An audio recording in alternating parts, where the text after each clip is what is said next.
I'm going to hand it over to Secretary Kennedy. The great people behind me will give remarks, and then we'll get into Q&A for the officials that are here on this specific topic. They will leave because they're all very busy people, and then I will open it up to Q&A with the rest of you on the rest of the news in the world. So thank you, and we'll start with Secretary Kennedy. Thank you, Caroline. Thank you. Today marks a decisive change in federal nutrition policy made possible by President Trump's leadership and the work of MAHA moms and public health advocates who demanded reform. Today, in accordance with President Trump's directive, Brooke and I will release the dietary guidelines for Americans 2025 to 2030, the most significant reset of federal nutrition policy in history. These guidelines replace corporate-driven assumptions with common-sense goals and gold standard scientific integrity. These new guidelines will revolutionize our nation's food culture and make America healthy again. For decades, Americans have grown sicker while healthcare costs have soared. The reason is clear. The hard truth is that our government has been lying to us to protect corporate profit-taking, telling us that these food-like substances were beneficial to public health. Federal policy promoted and subsidized highly processed foods and refined carbohydrates and turned a blind eye to the disastrous consequences. Today, the lies stop. The new guidelines recognize that whole, nutrient-dense food is the most effective path to better health and lower healthcare costs. Protein and healthy fats are essential and were wrongly discouraged in prior dietary guidelines. We are ending the war on saturated fats. Diets rich in vegetables and fruits reduce disease risk more effectively than many drugs. Whole grains outperform refined carbohydrates.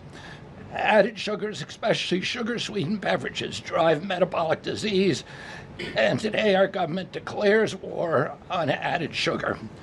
Highly processed foods loaded with additives, added sugar, and excess salt damage health and should be avoided.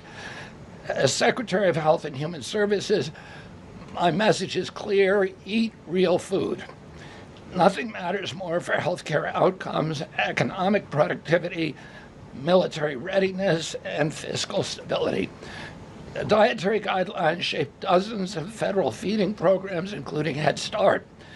These standards affect 45 million school lunches every day, meals for 1.3 million active duty service members, and food served to 9 million veterans in VA hospitals. Today begins the work of aligning those programs with affordable, whole, nutrient-dense food. Implementation requires coordination across the government. I'm working with many of my fellow cabinet secretaries to deliver results. I want to thank Bobby Mukamala, thank you very much, who is the president of the American Medical Association, for committing to mobilize the medical community on nutrition. And I thank also the American Academy of Pediatrics for partnering on this effort. I also look forward to working with Dr. Jay Bhattacharya and Dr. Marty McCary to fund and prioritize rigorous nutrition research at the NIH and at the FDA. The stakes are measurable and severe. A Johns Hopkins analysis estimates that 48% of every federal taxpayer dollar now goes to healthcare. The CDC reports that 90% of healthcare spending treats chronic disease.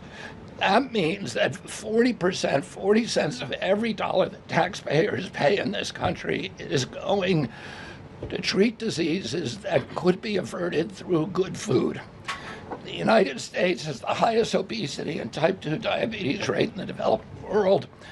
We spend 3 times more per capita than the European Union on healthcare, yet our life expectancy is 5 years lower, largely due to diet-related chronic disease. Our childhood obesity rate is 5 times higher than countries like France. 1/3 of U.S. teens have prediabetes, over 35% are overweight, or obese, and 20% of young adults have non-alcoholic fatty liver disease.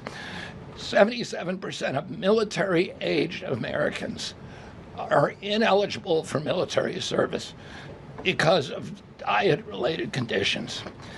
If a foreign adversary sought to destroy the health of our children, to cripple our economy, to weaken our national security, there would be no better strategy than to addict us to ultra-processed foods. It's shocking that our own government helped to drive these cataclysmic changes in our diet.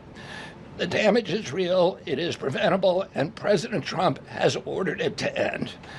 If the United States reduced obesity, type 2 diabetes, heart disease, and Alzheimer's to Japanese levels, we would save approximately $600 billion a year.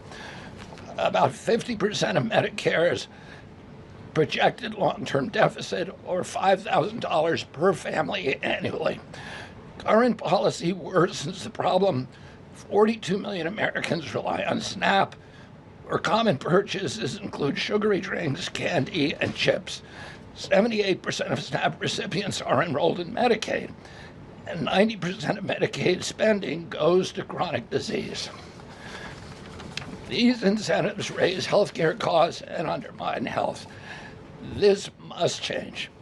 The new framework centers on protein and healthy fats, vegetables, fruits, and whole grains. And you can see the food pyramid here.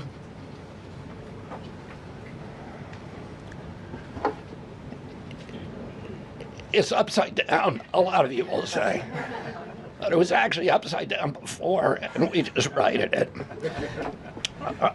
For the first time, the dietary guidelines directly address ultra-processed foods and set firm sugar limits in federal procurement, driving a significant reduction in added sugar in school meals.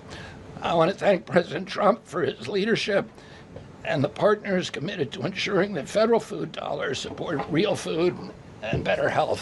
Thank you.